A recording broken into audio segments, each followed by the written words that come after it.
Anti-Society, welcome back to the Antisocial Planet. Today we have a new Dreamcatcher comeback with Justice. I am too excited for this. I can't even describe it. And if the concept photos that we've been seeing is anything to come off of for what this comeback is going to be, I'm so excited. We've been freaking out about those over my Discord. Link always down in the description if you ever want to come and join us in our freak out about that, but I'm too excited. I don't know what this is going to be because I feel like the last album, Villains, did so many new things with both the concepts that they were trying to do, sonically what they were trying to do. They were really deviating from a lot of the things that they had done in previous albums. I don't know what the sound is going to be other than Justice compared to OOTD, which is very much like a parody of being in the entertainment industry and pushing to an extreme of what it meant to be a performer. That I'm assuming Justice and Virtuous, meaning that we are going to be taking a slightly different angle to that and maybe showing more of Dreamcatcher's true character and them kind of fighting against those restraints or expectations. I don't know. All I know is that the concept photos are taking me out. The thumbnail for this MV is taking me out.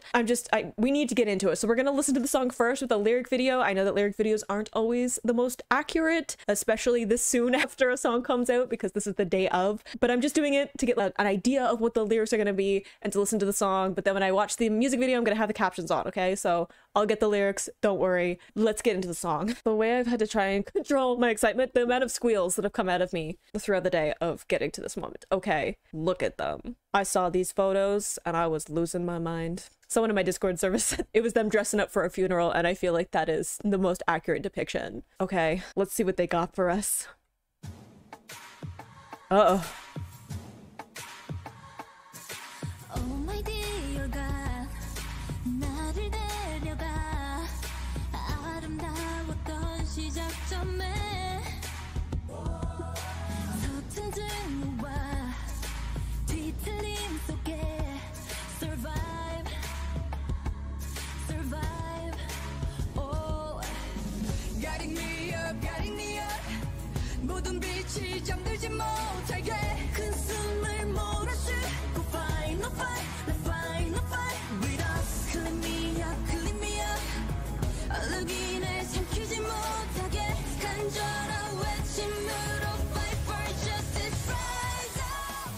Okay, no, we need to take a break here. For one, I need this louder. I'm gonna do it louder for you guys too, because I feel like this is a bit of a victory cry. Love the instrumentation so far. Love the tension that they're putting into their voices. I noticed it especially with Gio because she usually doesn't have a lot of closure in her vocals. She usually tends to be on the lighter, breathier side. Obviously, she can do other things with it, but that's where her voice sits more naturally. So getting that sound where you can hear the tension and force behind her voice is a new thing. To really hear that kind of tone from her. Love the take me to the beautiful starting point is interesting. And then we have in a tangle of lonesome hatred. Also interesting, especially if this is going off of what we got in OOTD, which was again very much playing off of the expectations of being a performer to the point of parody, right? They were very much pushing to exaggeration of what it meant to be a performer or what they felt music had become in like the lyrical content and the music video, to the point of breaking the fourth wall and stuff. So makes me feel like maybe this is like losing oneself in those expectations or the thoughts of other people and wanting to go back to a fresh start before those expectations took over, before you felt like you were, I know, this dressed up doll to entertain others and not really a person anymore in that performance. Like I'm thinking of Gio in the music video for OOTD, where she's like literally like in this, like it looks like a box for a doll and the light doesn't fall asleep. Interesting. We've had lots of sleep and dream imagery with all of their music, so that's a lyric calling back to more Dreamcatcher expectations, the kinds of stuff that they usually write about. Love the clean me up, like that idea of one almost like cleaning up your wounds to go back into a fight, or clean me up as in, again, if we're going off of expectations of entertainment industry, there's definitely a specific image that you have to portray, and especially in idol culture, that is a crystal clean image that you have to have in terms of like not just aesthetically, but also in the way that you present yourself, in terms of the way that you talk, manners, the things that you do in your free time, anything that you have in your past. You better hope that it's squeaky clean, because it will come back to haunt you, and it may or may not end your career. Who knows? It seems to depend on what company you're with. So there's lots of things about being an idol that is very much like stripping away anything that might be seen as not pure enough, and having that be the way that they are presented. That all gets done with being a trainee and pre-debut. By the time you actually debut, you've been pretty much scrubbed clean of anything that might not fit into an idol image anymore. And don't let the strain swallow me up. Don't let the need to be in the specific image or be a specific kind of persona in the public eye. Don't let that be something that makes me lose myself. You can't separate yourself from it anymore. You don't even understand how much you've lost yourself into that persona until it's too late. So far, the song is like going like more in an epic route, and I love it so far.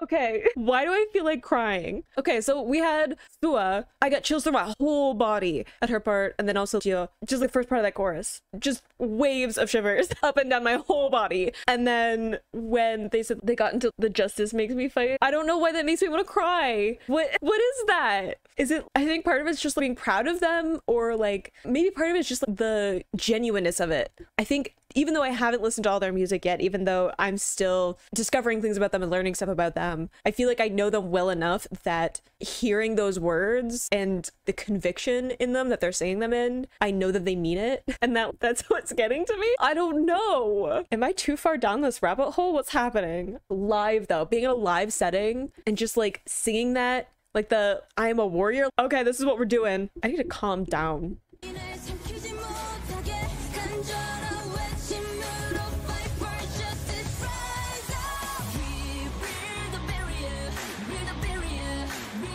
Those guitars though.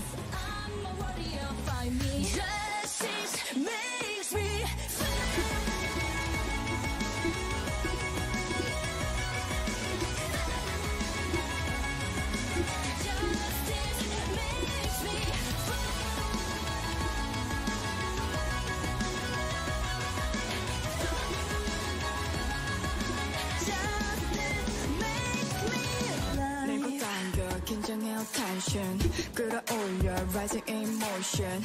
멈추지 않아 날 지킬 some way. Show me what I'm looking for. 고통에 몸부림치지만 그럼에도 나를 밀어 느껴져 my vital rhythm. 용기를 가득 머금고 내 갈 길을 활짝 열어. My heart is beating like an eagle. I feel like they do this all the time with Dami, where like Dami's verse comes in and just really solidifies the message of the song and like the core of what they want it to be about. One, I also love that in the chorus with the fight, they have, I don't know what it even is, but I think of like this strobe kind of effect on the vocals, because it's not just having post on it, it's making almost stuttering, and the only thing I think of is a strobe. But in the production here, along with Dami's cadence, it has this same strobe feeling to it, if that's the way to describe it. This glitching, rocking back and forth, almost flickering, right? Like there's this feeling of uneasiness and unsteadiness in the whole thing, which I feel like really fits with the message of the song of I'm struggling with pain, sign. My vital rhythm, I think that's so interesting. Not only I think vital, like a vital sign, rhythm also, like a vital rhythm makes me think of the heartbeat, but also vital rhythm going with music, of the kind of music that you need to be making, or the kind of art that you need to be creating in order to stay alive, in order to be expressing yourself, to be a healthy person. Even like push and pull, like I was saying before, the whole strobing feeling has this waver to the way that she's delivering it in the cadence, but also the production is just accenting that rhythm, that it feels like this push and pull, this rocking back and forth, this wavering on the edge of something, like the pulling up, rising emotion, like this needing to pull up what you're feeling and give it an outlet, because otherwise it's just gonna build up and it's gonna break you, right? I also love in the chorus when they say fight me, because as someone who is very small, both in stature and in muscles, I say fight me a lot, but there's just something about like them like belting out the fight and just like full belting in a live setting. I don't know what the fan chant is or whatever, but if I was seeing this live, I'm definitely screaming fight me at the top of my lungs when they sing it. Oh my gosh, I love this so much, especially in contrast to what OOTD was. The contrast there of what that song was about given this one. I really want to do like a side-by-side at some point and just like fully, I don't know if you guys would want to see that, but I want to go through it and comparing these two songs, like literally in terms of the like arrangement and the lyrics of how contrasting they are from each other, like the expectation versus the reality of who Dreamcatcher is. It still has that very like synth heavy, like electronic production sound to it that's really interesting, and we had lots of like computer stuff in the OOTD music video. I love the layered vocals too.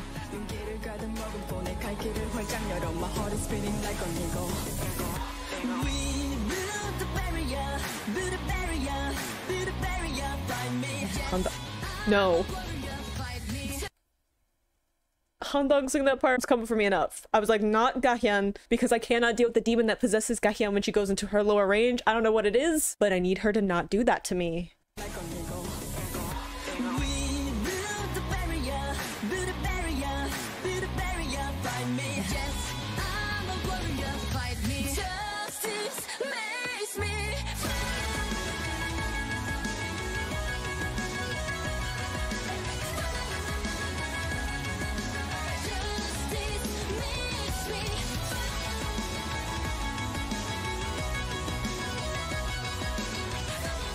Interesting synth playing over it.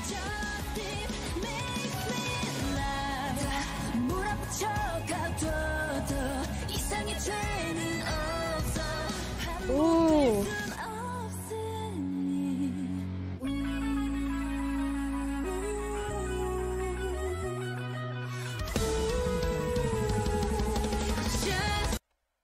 I'm sorry to interrupt. I'm gonna go back. I already got chills because they had the layering over of two voices, and then Yuhyun was like, hang on, we're gonna pull back some of the energy and I'm just gonna give you some gorgeous vocals. This live, I was also thinking the clapping in the chorus too. Clapping, headbanging, screaming at people to fight me. That's what I'd be doing if I saw this live. There's a lot going on in this one. How are y'all doing? If we can just take like a brief intermission. How are y'all doing after listening to this? There's a whole album, oh my god, it's fine.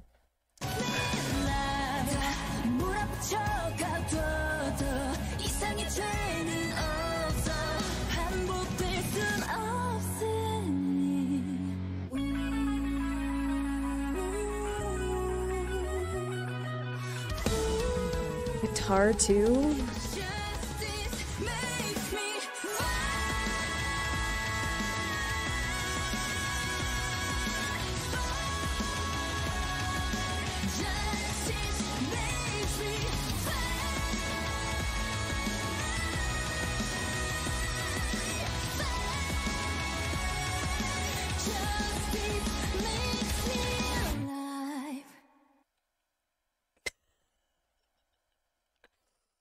No, okay, was it actually Sua that was singing and hitting that high note? Cause why does the chorus one make me want to cry? I got shivers and then my emotions were just like, hang on. I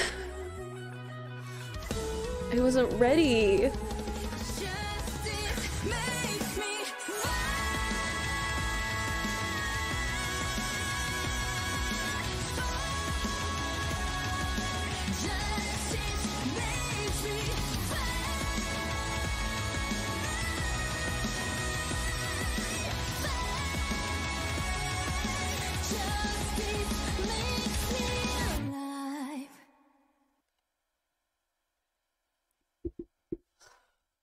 Why? Why? Is it pride? Is it loving them so much? Is it just some wizardry from them and their production team? Because I think part of it is that not only can you hear the conviction and you could hear it in the way that they're singing it, how much they mean it, but it's layered with this feeling of not only victory of them rising above it and saying they're warriors, they're stronger, they're going to fight through this, but it has that layer of acknowledging struggles and pain and failures and shortcomings. And there's so much behind that of them saying, I know that there are things that I have struggled with. There are things that hold me back or want to hold me back. There are things that make me doubt or struggle with who I am or what I want or the things that I want to create and make and the impact that I want to have on the world. And I'm going to fight. And I'm a warrior and I'm going to fight for justice and put in the struggle because it's worth it. My voice is breaking even talking about it. Wow. I really had no idea what we're getting into with this because of what the last comeback was. And I love the last comeback. But this is, I wasn't expecting something of epic scope to make me want to cry. Okay, that's fine. I guess we're doing a music video now? I feel like that's just gonna make me more want to cry because I'm gonna see their faces. I was not ready. I'm like legitimately worried going into this. Okay, we've got artwork, which seems like what, if I had to guess, something biblical or just worrisome.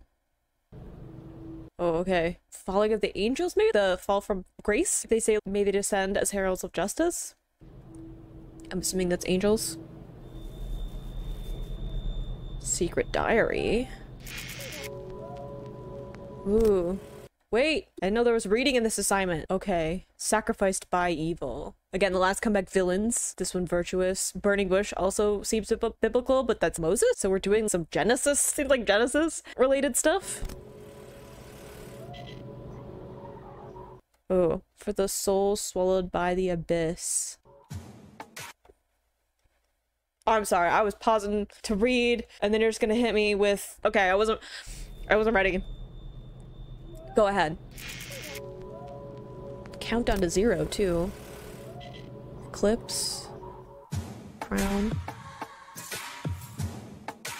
No. Oh my dear God, 나를 데려가 아름다웠던 시작점에 Ooh, the apple. Also seems Genesis. Yuhyun.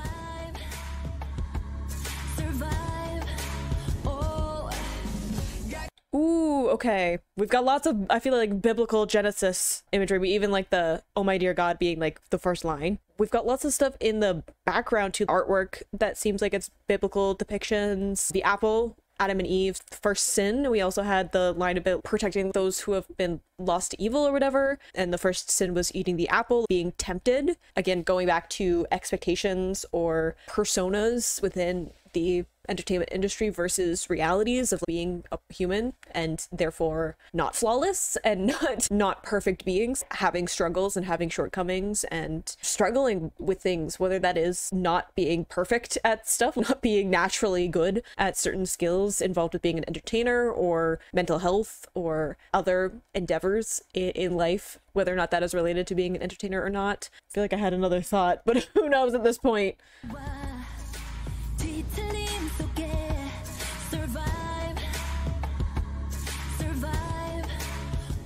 Oh, the sword. Oh my god. Dami, be gentle. Ooh.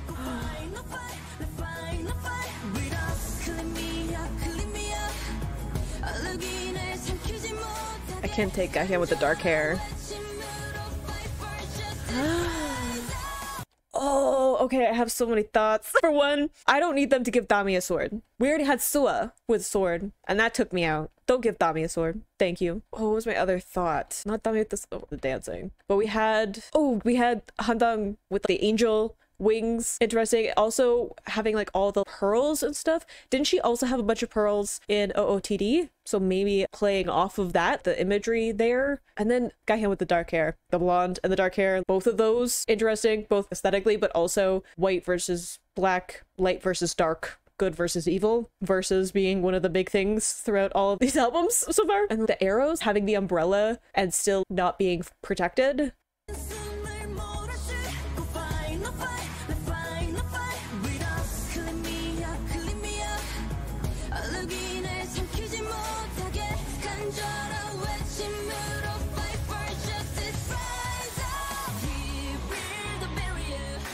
No.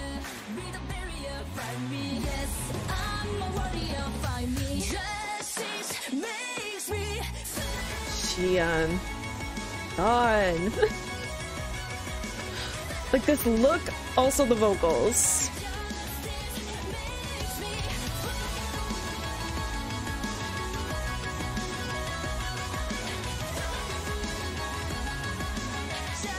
Don't look at me like that, you again.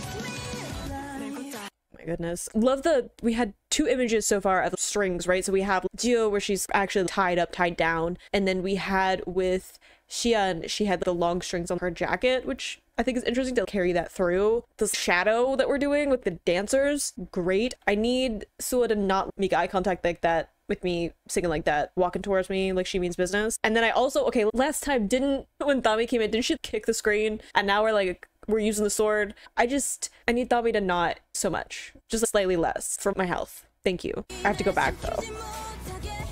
I will suffer again, I guess.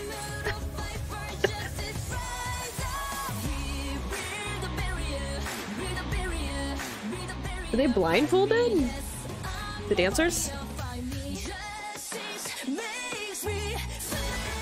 She has the chain with the lock on it too, which is interesting, like restrained. Yeah, because Yian had it too.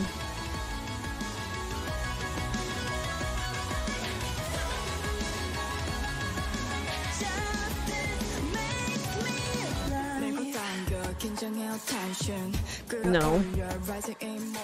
No! Stop smiling at me like that.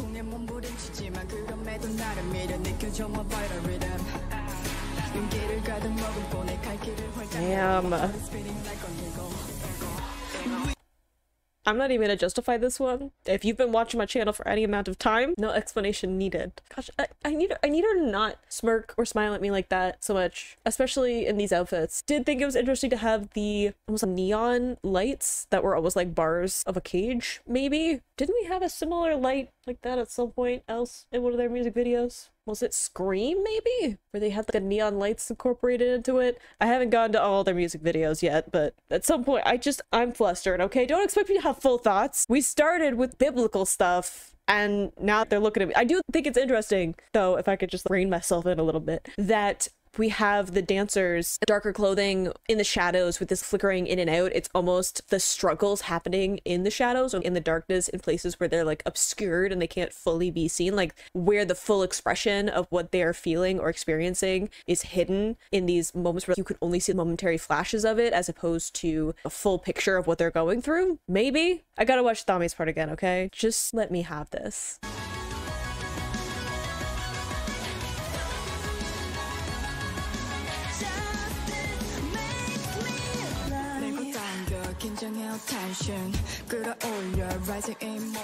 At least she's dancing too.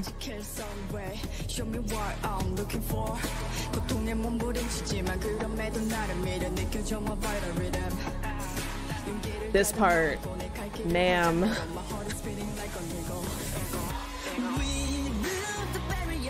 Ooh, the choreo there.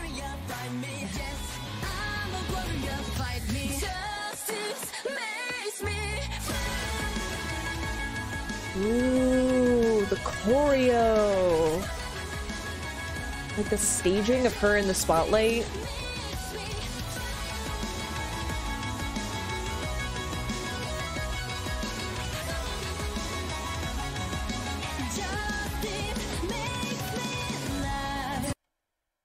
I was going to talk about the other outfits, specifically Sua's. I don't know what the outfit that she had here in this scene. It's almost like a corset. It's got all the detailing, lacing or whatever. Gorgeous. This one, beautiful. Ooh, with a what? An octopus ring? I don't know what that means. Maybe just styling. Jio's outfit, where she was dancing, the brown one, she looked great. And then you're just gonna throw a Yihyun in glasses at me, I'm supposed to just like, pass on by. The choreo in this though, okay, was Sua part of the choreo? I just need to know that up front before I check it out. I know that there's a performance, there's a showcase. I know I think it did the live performances. I think there's one where they did individual fan cams or whatever. I don't know. They've released a bunch of stuff today and I haven't been looking into it too much because I didn't want to get spoiled on nothing before I actually checked out the song and the album and stuff. But just let me know now if Sua was part of the choreo because I need that warning. I need to prepare myself for what I'm about to walk into. But I love the choreo of her in the middle and all the dancers around her. Again, at the edge of the shadows, her in the spotlight, more of restrained compared to these big movements and expressions by all of the dancers. Again, that release of emotions happening in those shadows, in those places of obscurity instead of fully letting them out. And I think also the dancers are blindfolded, so it's almost like this directionless feeling, not fully being able to understand those emotions or those struggles because you're not actually analyzing them and feeling them and letting yourself have the space to process them. It feels like they're just blindly thrashing in the shadows as opposed to actually being something that you can pull meaning and, I don't know, change from or progression from. Ooh, did I go too far? Sorry.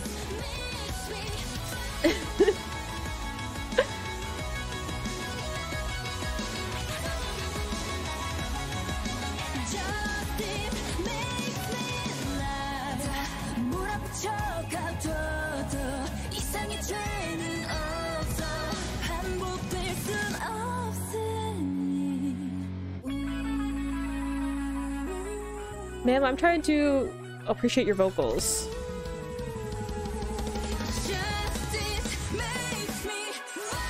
Ooh, okay, no, before we get into this, that image there too of, I think it was Handang and Yehyun, makes me think of Deja Vu, where it was Jio and Yehyun. Also, we've had Handang knelt, I think, for all of the scenes where she's individual. So almost like being helped up from that, not being able to stand on your own, not being able to get out of that, I don't know, fallen place, especially with the angel imagery. Okay.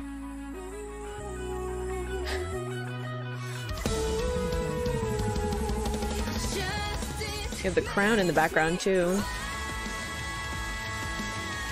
Oh, all of them rising together.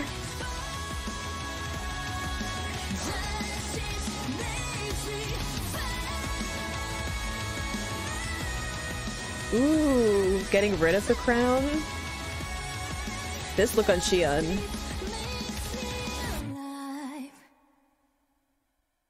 Wait. Okay, one, destroying the crowd I think is super interesting. Getting rid of that hierarchy. The looks, I'm still getting shivers listening to it. I'm trying to take in visuals so I'm not getting as much of my emotions. But the shot of them like all standing up to be behind Gahyun. Okay. But was there like a person, an extra person who came into frame at the end? Who's darker clothing? What does that mean? I gotta count heads now. Yeah, we have all of our girls here. Who's the person on the right? Who are you? What does that mean? Ooh. Okay. We're listening to a tape. Fire burning somewhere. That was where she had her diary before. Wait! Who's the person? Who's this extra? What are they gonna do to my sweet girls? That's what I'm most concerned about.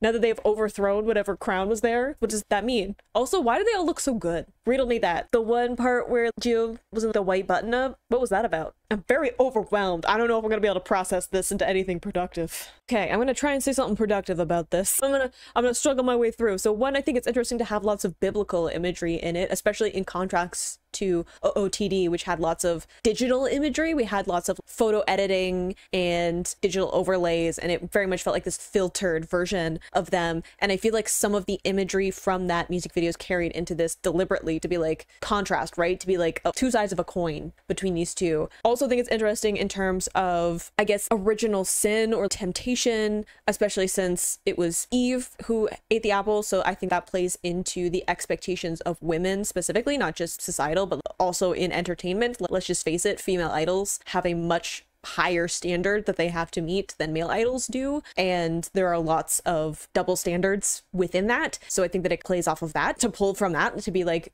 the original sin or sinning in general through the Bible is rooted back to Eve, to a woman, and how people have used that or weaponized that against women. Also, I think pulling from angels, lots of angel imagery in this, also the fall from grace of angels, and that kind of how you can take a fall from grace even as a performer, an idol. You can be at the top of your game, and it only takes one thing to bring everything crashing down, to have your entire career taken away from you because of one thing that you did, or even something that you did 10 years ago before you were an idol, and it's come back to haunt you. So I think that's an interesting image as well. But I think it also plays off of deep ingrained societal expectations and belief systems, right? A lot of what society is built off of in terms of justice, laws, morality comes from religion, and pulling from the Bible for this, but lots of different religions build the backbone of why society thinks that certain things are moral and certain things aren't, and why the justice system is built the way that it is. So I think bringing in that imagery to say there's something so ingrained into society or into humans that there is this need for seeking justice or understanding morality and believing that there is some kind of greater good or cosmic reason for certain things being moral and certain things not being, that makes humans agree on certain things. The majority of us agree on certain things being moral and certain things not being, and have built a whole legal system around enforcing that and ensuring that people stay within those moral lines. I'm still flustered and discombobulated from it because I feel a lot of emotions. So those are my initial thoughts. I don't know if I pulled that together into anything. I really want to know who this person is that's lurking at the edge of the screen. Some kind of adversary, maybe? Was it whoever had the crown that they destroyed? Is it supposed to be a representation of perhaps insomnia or fans, or some kind of counter to their justice, or almost like revolution against those expectations, refusing to wear the crown? I don't know. Let me know all of your thoughts down in the comments. I really want to know what people are talking about, took from this music video, where their thoughts are going. Yeah, let me know all the things down in the comments. And I hope you enjoyed listening to that along with me. You can click this place to go into my previous reactions, or you can subscribe to me next time I post a Dreamcatcher reaction. I will see you in the next video. Bye.